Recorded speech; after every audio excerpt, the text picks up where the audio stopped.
The human digestive system is very complex and has evolved over millions of years.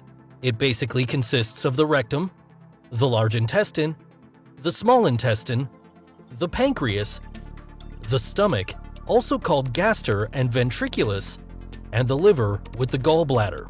The esophagus is also part of this system, as well as various salivary glands near the mouth.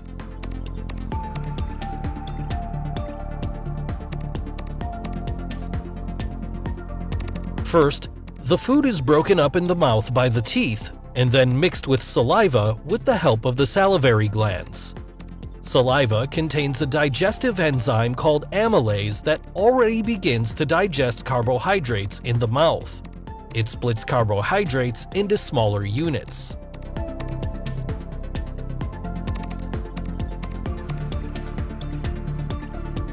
The ball-like mixture of food with saliva, also known as bolus, is pushed into the throat by the tongue, and finally into the esophagus, which propels the bolus to the stomach. The esophageal lumen, that is, the opening inside the esophagus, is very flexible, which allows boluses of different sizes to be transported. The esophagus consists of several layers. These layers occur throughout the entire digestive tract. The two outer muscle layers are responsible for peristalsis. Through these two muscles, the bolus can be transported from the mouth to the stomach, even if the person is standing on his head.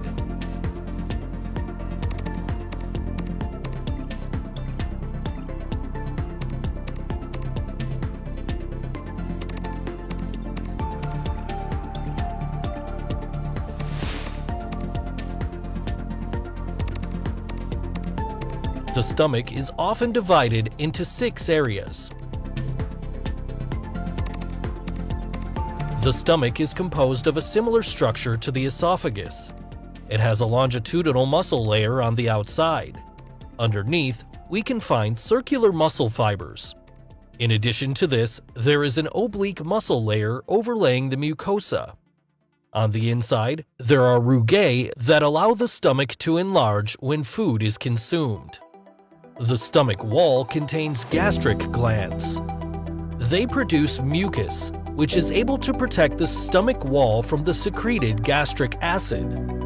Gastric acid is produced by simply smelling or seeing food, but also spices, and the stretching of the stomach causes the secretion, that is, the release of gastric acid. About 1 to 2 liters of gastric juice are produced per day. Since the esophagus does not have a protective mucus layer like the stomach and esophagus are separated by a sphincter. It relaxes when a bolus is pushed from the esophagus into the stomach and then contracts to prevent acid and food from going back up. Gastric juice consists, among other things, of hydrochloric acid, the enzyme pepsin, the intrinsic factor, and lipase for the digestion of fat.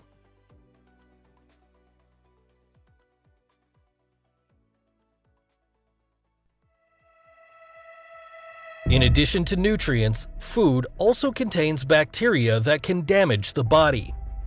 The components of hydrochloric acid are able to destroy harmful bacteria.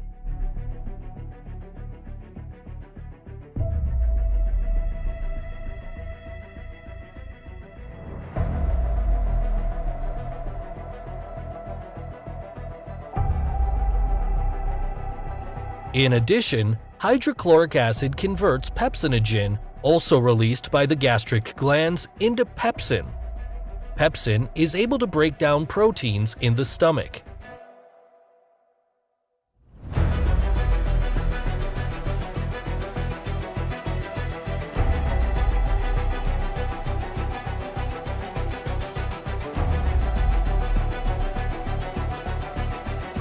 For a vitamin B12 absorption in the small intestine, the intrinsic factor is needed, which is produced by the gastric glands.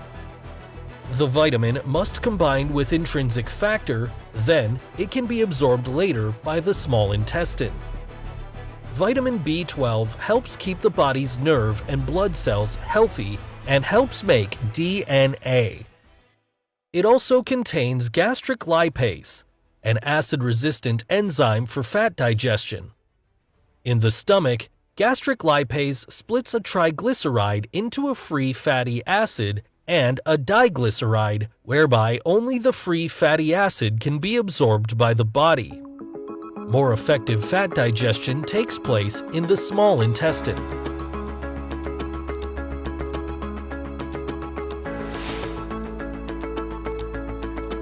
Through gastric juice and stomach movements, which take place approximately every 20 seconds, the individual boluses are mixed to a semi-fluid mass of partly digested food, the so-called chyme.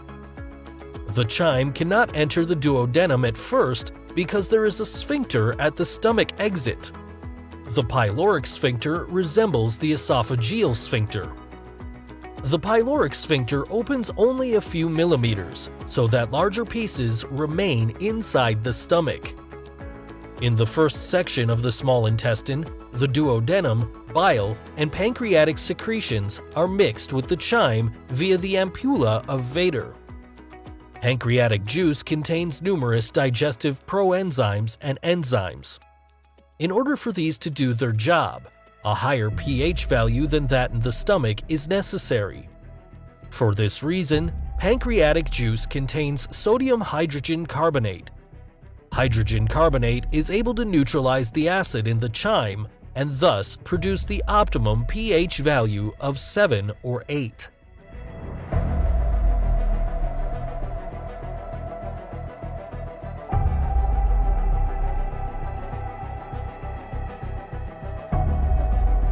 Pancreatic juice also contains proenzymes.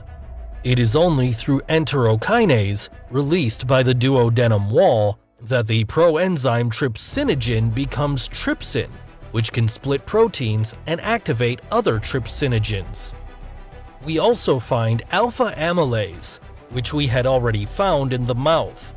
It now does the rest regarding the splitting of carbohydrates, which it converts into maltose and isomaltose.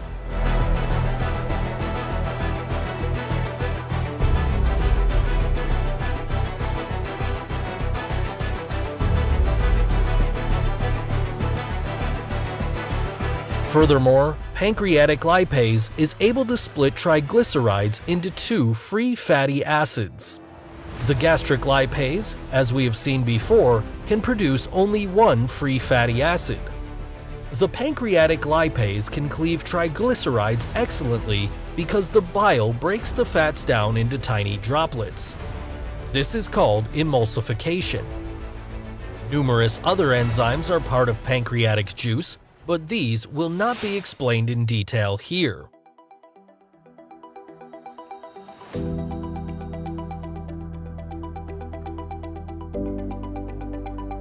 Bile is produced by the liver cells and transported to the gallbladder. The bile is stored in the gallbladder and finally added to the food in the duodenum via the ampulla of Vater. The pancreas also releases juice via the ampulla of Vater. The small intestine consists of three sections: duodenum, jejunum, and ileum. The ileum continues into the large intestine in the right lower abdomen. The duodenum and the jejunum have circular folds to increase the contact surface with the food. These circular folds extend about 1 centimeter into the lumen of the small intestine. These folds are covered with small finger-like projections called villi. Villi increase the surface considerably. Villi are about 1 millimeter long.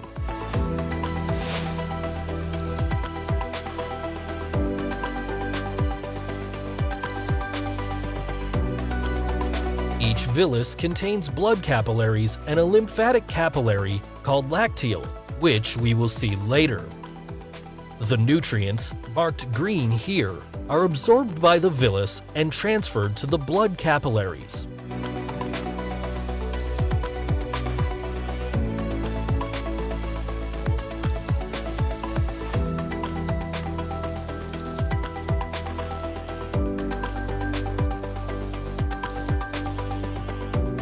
Some nutrients, such as glucose, do not require a carrier. They are transported freely in the bloodstream. Other nutrients, such as iron, require transport proteins like transferrin.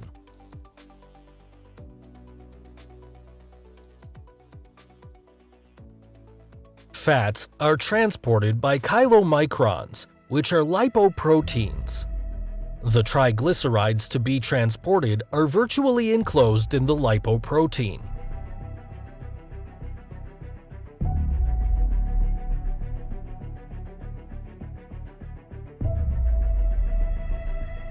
Chylomicrons and triglycerides are then transported through the lacteal of the villus.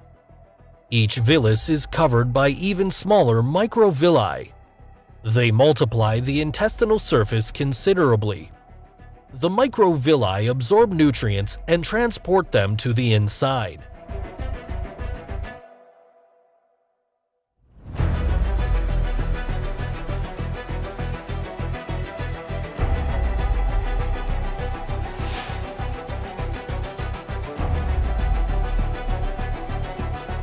The last part of the small intestine is the ileum.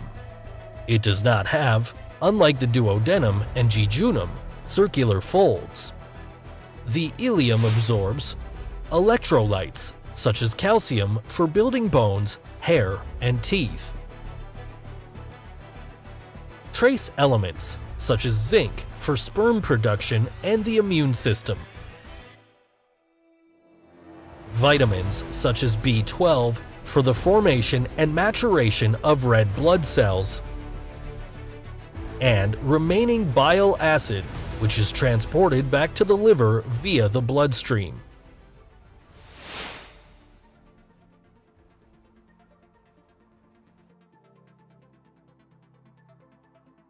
As with the esophagus, the food is transported by peristalsis. In contrast, segmentation contractions serve to mix the chyme, which is shown here in yellow and red, to make it easier to see the mixing process.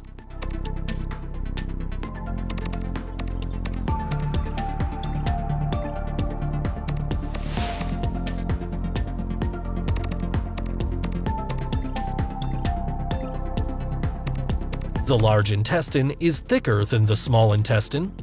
It is about 1 meter long and surrounds the small intestine. The small intestine is connected to the large intestine via the Bowheen's valve. It opens when chyme is to pass from the small intestine to the large intestine. The large intestine does not have any villi like the small intestine because most digestible substances have already been absorbed in the small intestine. However, the large intestine has an estimated 100 billion bacteria inside. They are important for many other tasks, such as the production of vitamins and the decomposition of fiber for the body's energy production. Many of these bacteria are an important part of the immune system by killing harmful germs.